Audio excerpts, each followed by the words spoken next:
It's no secret that the history of the Garden State is well documented.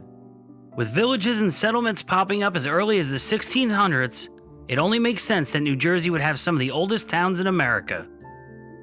Places like Jersey City, Newark, and the state capital of Trenton were born long before the ink was dry on the Constitution. Considering the size of the state, you might not think there'd be any room left for new towns by the 20th century. Surprisingly, this wasn't the case with the tiny borough of Roosevelt, located in Monmouth County. Originally known as Jersey Homesteads, the community was born out of New Deal legislation during the Great Depression in 1937. In this episode of Destination Anywhere, we're going to take a look at the history of this fascinating little town and see what it took to build a community from scratch less than 100 years ago.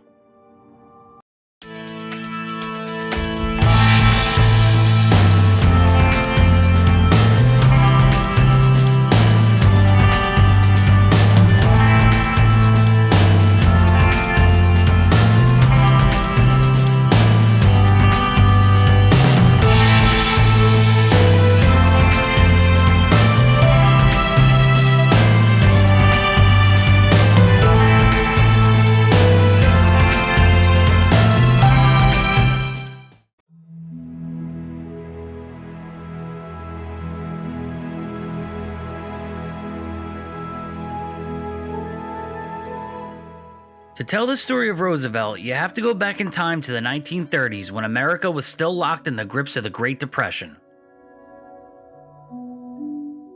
As part of President Franklin Roosevelt's New Deal program to get the nation out of economic turmoil, the Subsistence Homestead Division grew out of the controversial National Industrial Recovery Act in 1933. The subsistence homestead idea was based around bringing low-income urban dwellers out of the congested city life and into a rural setting. This rural setting would give the resident a home and a small plot of land to grow their own food. With a locally based industry, the resident could work nearby and the community could export their products for an outside cash flow. Arguably the most important single character in this story is that of Benjamin Brown. Brown and a commission of prominent figures in the Jewish community, including Albert Einstein, put in an application for $500,000 award to start a community as part of the Subsistence Homestead program.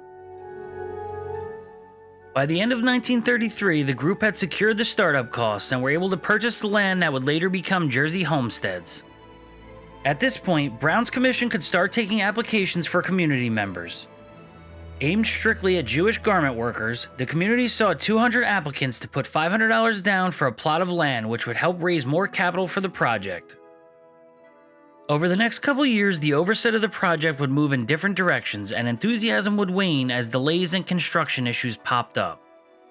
Through it all, the first batch of houses would be ready for tenants by 1936, and residents began to move in. The garment factory was also ready but suffered from a shortage of workers due to the lack of residents in the growing community.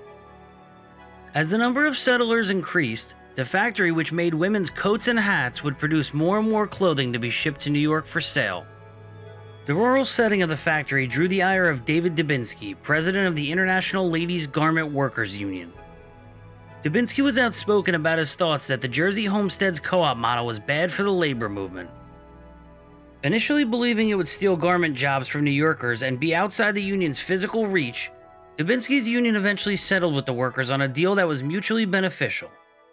Even in the face of adversity, Jersey Homesteads would officially incorporate by May of 1937. While its time as a borough was just beginning, Benjamin Brown's grand plan of this utopian society was drawing closer to an end. By 1939, the Farm Security Administration, the federal agency in charge of the community at this point, decided to pull the plug on the factory. Soon, plots of land could be had by the public, and a process of assimilating began in the community. An outside company would move into the old garment factory site, and little by little the government would withdraw from the project. In 1945, the community would change its name to Roosevelt in honor of FDR's death earlier in the year. And by 1947, with the country finally out of the Great Depression, the federal government would relinquish all ties with the borough.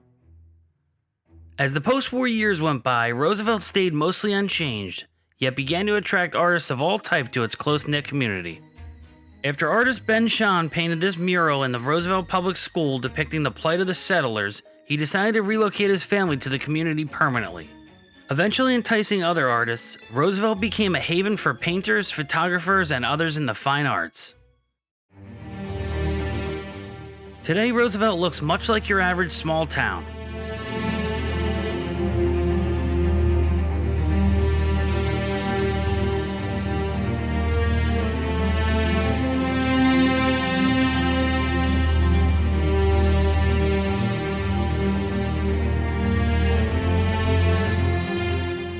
One thing that sticks out is the memorial to President Roosevelt built in the 1960s. Throughout the town, you could still see many of the original flat roof houses that haven't been altered.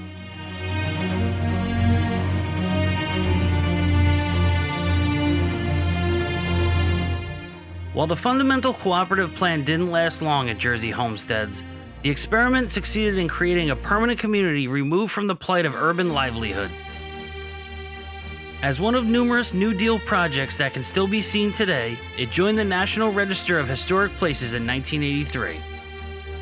Whatever Roosevelt may lack in modern amenities like strip malls and fast food restaurants, it sure makes up for with its unique and rich history.